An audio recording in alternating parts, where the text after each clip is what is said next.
సిద్దిపేట జిల్లా కేంద్రంలోని public servants association భవన్లో టీఎన్జీఓ 4వ తరగతి ఎస్టీయూల సర్వసభ్య సమావేశం నిర్వహించారు. ఈ సమావేశంలో ఆ సంఘం అధ్యక్ష ఉపాధ్యక్ష ఎన్నికలకు సంబంధించి ఎన్నికల నియమావళితో కూడిన షెడ్యూల్ను ప్రకటించారు. ఎన్నికల అధికారిగా యాదగిరి రెడ్డిని నియమించారు.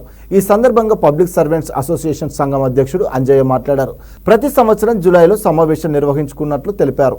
ఎన్నికల నేపథ్యంలో ఈ నెల 18న నామినేషన్ల ప్రక్రియ ప్రారంభమవుతుందన్నారు. 19వ తేదీన నామినేషన్ల ఉపసంహరణ ఉంటుందని తెలిపిన ఆయన 21న ఎన్నికలు జరుగుతాయని చెప్పారు.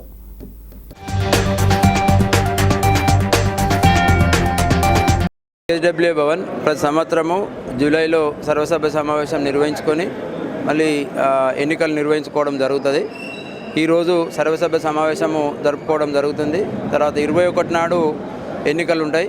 ఎన్నికల అధికారిగా శ్రీ సందిరెడ్డి యాదిరెడ్డి గారిని నియమించడం అనేది 18వ తారీఖు నాడు నామినేషన్లు ఉంటాయి. 19వ తారీఖు నాడు ఉపసంహరణ ఉంటుంది.